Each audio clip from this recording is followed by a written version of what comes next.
السلام علیکم ورحمۃ اللہ وبرکاتہ۔ جی رضوی بھائی، میرا ایک سوال ہے آپ سے کہ یہ لوگ جو رفع یدین کرتے ہیں اور کچھ لوگ نہیں کرتے، تھوڑا اس کے بارے میں مجھے بتا دیں کہ کون حق پہ ہے، کون صحیح ہے اور کون غلط ہے، اس بارے میں مجھے تھوڑا گائیڈ لائن دے دیں۔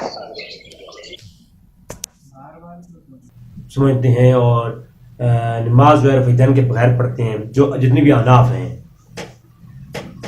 اب اس مسئلے پر میں بعد میں بھی گفتگو کروں گا، اور میری آلریڈی ایک کلپ بھی ہے۔ میں چونکہ خود بھی احناف میں سے ہوں، لیکن آج میں تھوڑا سا ایسی بات کرنے لگا ہوں جو کہ عقیدہ احناف سے ہٹ کے ہے۔ یاد رکھیں کہ جو عرب کے علماء ہیں زیادہ وہ حنبلی ہیں، تو امام احمد بن حنبل چونکہ فیدان کرتے تھے، اور ان کی جو تقدیر کرتے ہیں وہ فیدان کرتے ہیں، اور امام شافعی اور امام احمد بن حنبل جو کہ ان روایات کو مضبوط سمجھتے تھے جو حدیثیں رفع دین کرنے پر ہیں، اور امام مالک اور امام ابو حنیفہ وہ روایات کو لیتے تھے جن میں یہ آیا ہے کہ حضور نے رفع دین نہیں کیا۔ عبداللہ بن مسعود کی روایت جو کہ صحیح مسلم میں ہے۔ لیکن میں آپ کو ایک بہت مزے کی بات بتاتا ہوں، میں یہ کہتا ہوں اس چیزوں پہ کبھی نہ لڑیں۔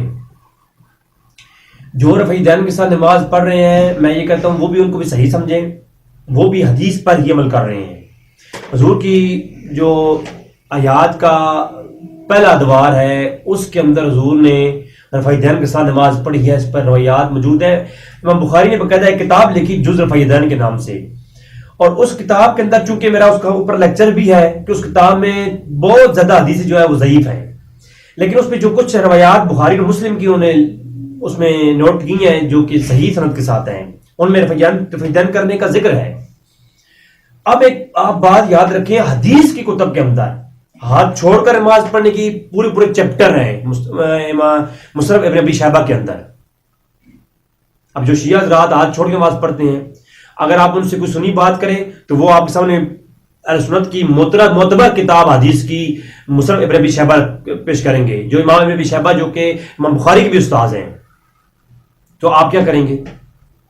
ہاتھ کو سینے پر باندھنے کے لیے روایات بخاری کے اندر ہی موجود ہے، مسلم ابن ابی شیبہ کے اندر چیپٹر موجود ہے، دلائل سنن الکبری البیہقی کے اندر بھی چیپٹر موجود ہے۔ کیا کریں گے آپ؟ ناف کے نیچے ہاتھ باندھنے کی صحیح سند کے ساتھ روایت موجود ہے، ناف کے اوپر اور ناف کے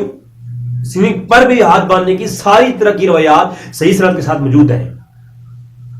حضرت زبیر رضی اللہ عنہ کی صحیح سند کے ساتھ روایت موجود ہے کہ حضور نے نماز پڑھی اور ہاتھ چھوڑ کر نماز پڑھی، حضور نے ہاتھ نہیں باندھے۔ کیا کریں گے آپ؟ رفع دین کرنے پر کئی حدیثیں موجود ہیں صحیح سند کے ساتھ، 2 سجدوں کے مابین رفع دین کرنے پر بھی موجود ہیں، اور 2 رکوع سے پہلے کے رکوع کے بعد میں کرنے کی بھی رفع دین کی جو ہے روایات موجود ہیں۔ تو اب جو عرب کے علماء کرتے ہیں وہ تو صرف جو ہے شروع میں کرتے ہیں اور جو ہے رکوع میں جاتے ہوئے کرتے ہیں،